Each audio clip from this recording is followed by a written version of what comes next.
Hello again, welcome back everyone. LiquorHound here with you. Thank you for joining me for a Spirit recap video. A matter of fact, not a review, but my very first recap video. And the reason I kind of decided to do a recap video of the year was because I noticed a lot of magazines, online forums are kind of doing their, best of the year for their respective Spirit categories. And so I decided I should do the same thing because I taste a lot of all types of spirits throughout the year. And these are the ones that really stood out.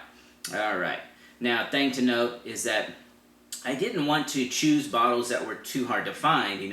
We all know the Pappy Van Winkles are supposedly really good, and George T. Stagg is great, and so is the 2015 Four Roses. I understand that. I agree with that. The problem is most people can't get those. So I wanted to choose bottles that are still out there or that with a little bit of effort you can still get hold of. So starting way over here in the Scotch category, my Islay whiskey of the year was easily the Bruichladdich Octomore 6.3. This bottle I reviewed a while back. Phenomenal bottle once it opens up. Now I see a lot of reviewers making the mistake where they're just, tasting it or adding water right away. Don't do that to that whiskey. That whiskey, A, does not like water, and B, it needs time to open up. Like I said in the video I shot, I think about 1 month, 2 months, it really starts catching its stride. Matter of fact, 2 to 3 is actually where you probably need to be on it. But it just starts bursting with fruits, apricots, nectarines, peaches, cream. It's an amazing whiskey once it opens up. The spice actually calms down. It does not drink like 128 proof whiskey. It is the most heavily peated whiskey ever. 258 phenol parts per million in this bottle. So you think it's going to be a smoke bomb, and it's not once it opens up. Alright, again, retail pricing about $170 to about $200, somewhere in there, but I still see them out there. Now don't be confused because the new 7.3 Islay barley looks almost identical, but it's not. That one's actually finished in Spanish wine barrels. We've had it. I still prefer the 6.3. Alright, next up, Highland whiskey of the year for me is the GlenDronach Cask Strength Batch 3. This is a no-age statement whiskey. That's what we're going to. By the way, a 6.3 is 5-year-old. But this no-age statement does have old whiskeys in it because I can tell by the flavor profile. Matter of fact, it has some nuances that the GlenDronach 18 has, that the 15 does not have. So that tells me there's at least some 17 to 18-year-old whiskeys in this malt. And the thing to note, on the cask strength version, it is 109.6 proof, I believe. What are we looking at? 109.8 proof, very close. But again, this bottle needs oxidation. When I first cracked it, it kind of reminded me of a Macallan cask strength, 59% to be exact. Spice level bumped up a little too much for my liking. Rich sherry, but it was still a little too spicy, so it felt a little unbalanced. But after about 2 weeks to 3 weeks of opening up, bang, then you start getting vanilla, peaches, the plum aspect is starting to really balance out, and the sherry aspect is balancing out. The spice level drops. That vanilla really starts driving. That's what I remember on that one. Along with those peaches and maybe even apricots on this one as well. Great whiskey for only $70, and it can still be found. Now, alright, Speyside of the year. Now, here's where I kind of run into a little issue because of the way Texas is set up with our liquor distribution. We have a middleman, so we have liquor distributors that sell to the bars and restaurants and the liquor stores. And the problem with that is they slow down us getting spirits. So, whereas a lot of the country will get their BTAC in November or even earlier, we don't get it till this year. I think we got it the very back end of November, heading into December is when we started getting our allocations. And it's all because of that middleman slowdown.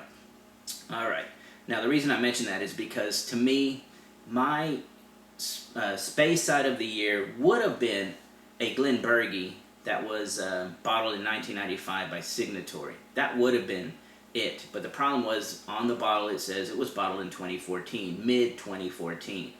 We didn't get it till 2015. That would have been my choice, but I didn't want to pick that, and then people be like, that's been out since last year, so I didn't want to hear it. So we went with the Benriach Solstice, 17-year-old finished in port wood barrels.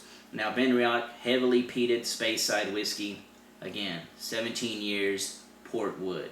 All right. Great, great stuff. The only bad thing about this whiskey was that while it's all over the UK, still can be found. This is the second edition, by the way. Here in the US, it only came to New York, Chicago, and California. So, a little bit of searching, you could probably still find this bottle pretty easily. Thing to note, retail pricing right around $70 to $90, somewhere in there. But Benriach hasn't always done a great product. They've always been pretty good, you know, fair to good.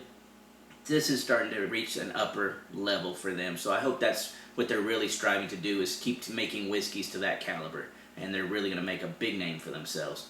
All right, blend of the year, Compass Box. This is not a luxury whiskey. Phenomenal blend that went into this. 79% 19-year-old first fill sherry Glenord. 10.1% 40-year-old Strathclyde single grain. 6.9% 40-year-old Gervon single grain, and 4% 30-year-old Colila went into this blend. So this definitely is a luxury whiskey. Now, I know a lot of folks were kind of hot and cold on it, and I actually reviewed it a while back. And the thing to note about it is you have to understand what this whiskey is. It's a very delicate, complex whiskey that has some bold characteristics. But it's not a, you know, big whiskey like these are. These are big whiskeys that really make a big impact on you. Not like this one. This is a very subtle dram, all right? But great nonetheless. Still can be found around $200 some shelves. Next up, whiskey of the year, as far as world whiskey of the year, my apologies, is the Hibiki 17. A great balance of price, considering what a lot of Japanese whiskeys are running right now, and quality. The Hibiki 12, some of the original Hibiki 12s were really good for about $50. Now the prices have gone up on Hibiki 12 to about $70, $75, and I think the quality's gone down just a little bit, so I didn't pick it. The Hibiki 17 has stayed very solid. Again, pricing on it, I think it's running about $150 or so, maybe even $175, but great value for that price point. All right, Hibiki 17. Now, American whiskey of the year. Typically, I would have just chosen one, and it probably would have been this Booker's 25th, but I had this other one that showed up just the other day, a Jack Daniel's single barrel, hand-selected single barrel, barrel proof Jack, 130.8 proof Jack Daniel's, and I tasted it and I was like, wow, that's great Jack Daniel's. And I remember some of the old single barrel Jacks when they first came out with the single barrel. Those expressions were really good. And a lot of people I know, they kind of look at Jack Daniel's like they look at Patron, which is, oh, they're so big, they're not, quality's down. It's not always the case. Look at Patron and Roca or Grand Buderos. You know, they create great stuff. Same thing for Jack. They can do it, and this is a great example of that. All right, Booker's Center Cut, $55. Again, Center Cut has a little T-bone on it, bottled at 127.2 proof. This thing is 7 years, 28 days, and 2 months. 2 months, 28 days old, I believe. Again, 127.2 proof, if I'm not mistaken. Phenomenal Bookers. All right, $55. Big bourbon that doesn't drink like 127 proof.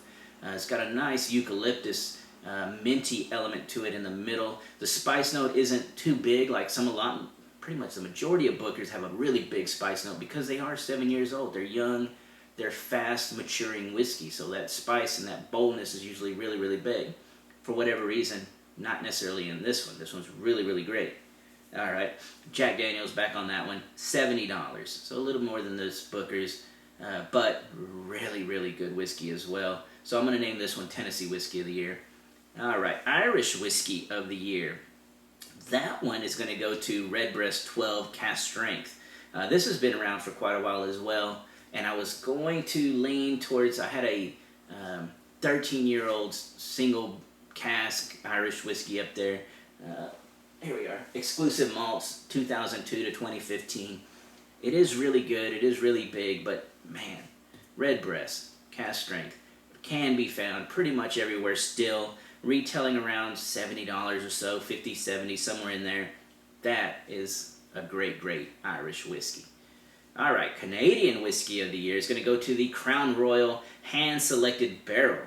Now I know this year I think Whiskey Advocate or Jim Murray named, he had named the Crown Royal Harvest Rye his Canadian of the Year, and I want to say the other magazine named Monarch.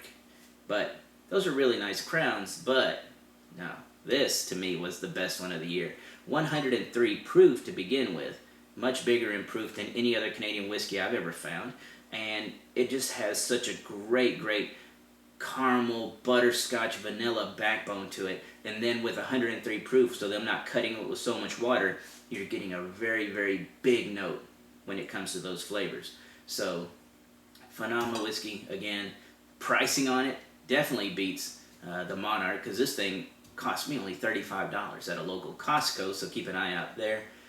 Alright, rum of the year. Now, rum of the year, I chose the Diplomatico. The single vintage 2000 is the actual name of it. Retails around $100, drinks like a $300 rum. It is sherried, as you can tell by that color, but it's perfectly balanced. There's no alcoholic bite, even though it's bottled at a slightly higher proof, 86 proof for this rum. Great stuff if you can find it. So again, I didn't want to choose, like over here I wasn't going to choose George T. Stagg or the 2015 Four Roses Limited Edition. So in this case, I still chose this one because if a little searching online, you can still get it. But if you don't have access to that, my runner-up would have been Eldorado 15.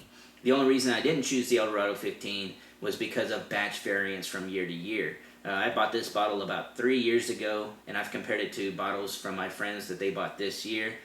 This year's was really good. Big vanilla note. Very good rum.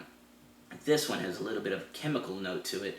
Not really that impressed with it. And then my other friend has another bottle of this that's like 2 years old, and his was even worse than mine. So they just do this really odd blend of different type of stills and different maturations, so they kind of have a little bit of variance issue with the batches. So I didn't choose it. Anyway, Tequila of the Year, Don Cayo Extra Añejo. I reviewed this one a while back as well. 38%, so that tells you it's from Mexico. This is a Mexico-only tequila. Phenomenal. Again, Extra Añejo. We're talking tequilas that have been matured for about 5 to 8 years that go into this bottle, and it really shows with the complexity. Amazing stuff. So if you're in Mexico, pick up Don Cayo Extra Añejo. Now, if you're not going to Mexico, my runner-up probably would have been the Artenom selections. This one being the 1146, but they're all different. They do blancos, reposados, añejos. Everyone seems to be very well-picked tequila. So that would have been my runner-up, Artenom. Now, Mezcal of the Year. Mezcals are really coming on. To me, Clase Azul did a really good job with the Cerenzio, I think the agave that they used for this mezcal. It actually was 2 years in the making. They had to go and buy part of an actual production run. They were able to certify it under their own nom. So they went through a little bit of work to harvest that wild agave from Durango territory, so the state of Durango, not in Oaxaca like typical mezcals. But this is a clear mezcal. It's not aged, all right? But it does have a little bit of that sweetness that Clase Azul always seems to have. It has that to it with kind of a little bit of a smoky, almost a little bit of a tar to it. It's almost Islay-ish on the mezcal note, but then it just feels very creamy in the mouth, a little bit of vanilla, some of that wild agave in there as well, coming through. Very nicely done. Again, hand-beaded top, beautiful little piece of art. Modeled after Mexican pottery that's nice black, almost feels like volcanic rock texture. Alright, now Gin of the Year. That was a little tough because I really enjoy Monkey 47. It is very unique. They use like 47 different botanicals in it, including like lingonberries and stuff like that. So it comes off very floral, somewhat fruity gin. Not necessarily what you're going to want to make a gin and tonic out of solidly.